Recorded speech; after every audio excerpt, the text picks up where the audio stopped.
Hi అండి, ఇంట్లోనే ఈజీగా పన్నీర్ పలావ్ ఎలా చేయాలో చూద్దాం రండి. ఫస్ట్ అయితే ఒక బౌల్లో హాఫ్ కప్ పెరుగు, హాఫ్ స్పూన్ పసుపు, ఒక స్పూన్ కారం, అల్లం వెల్లుల్లి పేస్ట్ ఒక స్పూన్, రుచికి సరిపడా సాల్ట్, ఒక స్పూన్ ధనియాల పొడి, అర స్పూన్ గరం మసాలా, ఒక స్పూన్ ఆయిల్ అయితే వేసి కట్ చేసిన పన్నీర్, హాఫ్ కప్ క్యాప్సికమ్ ఇవంతా బాగా కలుపుకున్నాక మూత పెట్టి ఒక 10 మినిట్స్ అయితే అండి పక్కన పెట్టుకోవాలి. ఇప్పుడు స్టవ్ ఆన్ చేసి ఒక బాండీ పెట్టి అందులో 3 స్పూన్ల ఆయిల్, 3 స్పూన్ల నెయ్యి వేసి ఆయిల్ వేడెక్కాక బిర్యానీ మసాలా అండి, చెక్క, లవంగం, దాల్చిన చెక్క, బిర్యానీ పువ్వు, అలాగే జాజికాయ కూడా వేసి 1 నిమిషం వేయించాక 10 జీడిపప్పులు వేసి 1 నిమిషం వేయించుకున్నాక 3 పచ్చిమిరపకాయలు నిలువుగా చీల్చుకొని వేసుకోవాలి. ఇది కూడా 2 నిమిషాలు వేయించాక సన్నగా కట్ చేసిన ఒక ఆనియన్ ఎత్తండి వేసుకొని గోల్డెన్ కలర్ వచ్చినంత వరకు వేయించాలి.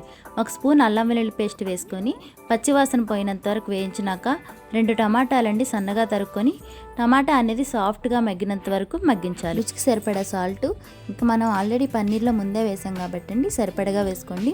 ఒక స్పూన్ పసుపు, ఆ స్పూన్ కారం, ఆ స్పూన్ ధనియాల పొడి, ఆ స్పూన్ గరం మసాలా వేసి ఇదంతా బాగా కలుపుకున్నాక కలిపి పెట్టిన పన్నీర్ వేసి ఒకసారి బాగా కలుపుకున్నాక సిమ్లోనే అండి మూత పెట్టి ఒక 5 నిమిషాలు అయితే ఉడికించాలి.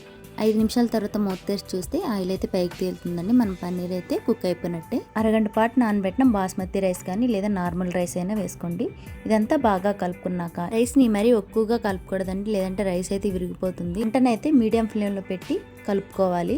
ఒక గ్లాస్ రైస్కి 1.5 వాటర్ అయితే వేసుకోవాలి. ఎందుకంటే అరగంట పాటు నానబెట్టాం, ఇంకా పన్నీర్లో కూడా కొంచెం వాటర్ అయితే ఉంటుంది, అందుకని 1.5 అయితే వాటర్ అయితే వేసి మూత పెట్టి సిమ్లో అయితే ఉడికించండి. ఒక 20 నిమిషాల తర్వాత మూత తీసి చూస్తే ఇలా రైస్ అయితే ఉడుకుతుందండి. చివరిలో కొత్తిమీర, పుదీనా, 1 స్పూన్ నెయ్యి, ఒక చెక్క నిమ్మరసం వేసి ఒకసారి కలుపుకున్నాక స్టవ్ ఆఫ్ చేసి ఒక 10 నిమిషాలు పక్కన పెట్టుకోవాలి. అంతే అండి, ఇంకా పన్నీర్ పలావ్ని మీరు కూడా ఒకసారి ట్రై చేయండి. మీకు కూడా ఎలా వచ్చిందనేది కామెంట్ అయితే చేయండి. అలాగే ఈ వీడియో కనుక మీకు నచ్చినట్లయితే మా ఛానల్ అయితే సబ్స్క్రైబ్ చేయండి, లైక్ చేయండి, ఇంకా షేర్ చేయండి.